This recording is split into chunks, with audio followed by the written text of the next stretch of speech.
Welcome to Henry's Take. Henry's Take will take you to the world of Western media and rebut some misunderstandings, bias, or false accusations. As a defeated state of the Second World War, Japan is expected to strictly abide by the Treaty on the Non-Proliferation of Nuclear Weapons and the Free Non-Nuclear Principles. However, the Takaichi government's recent open discussion on Japan should possess nuclear weapons reveals swelling ambition to revive militarization.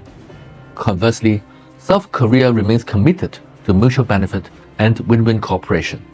President Lee Jae-myung's recent visit to China demonstrated significant goodwill and yielded substantive progress, including the repatriation of cultural relics and the signing of strategic cooperation agreements, further showing that peace and cooperation remain the prevailing trend in the region.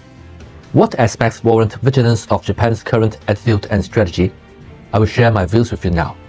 First, heightened vigilance must be maintained against Japan's attempts to challenge and undermine the post-war international order under the guise of self-defense.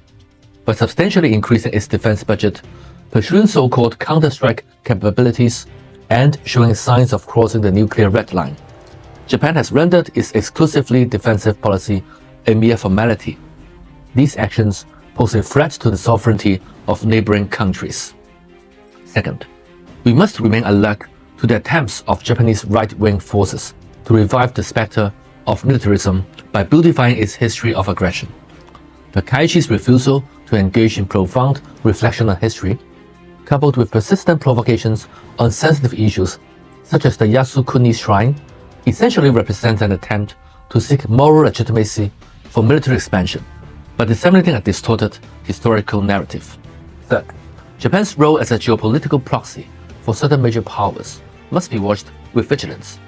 By hyping up regional threats and instigating bloc confrontation, Tokyo seeks to shed military restraints amid manufactured tensions.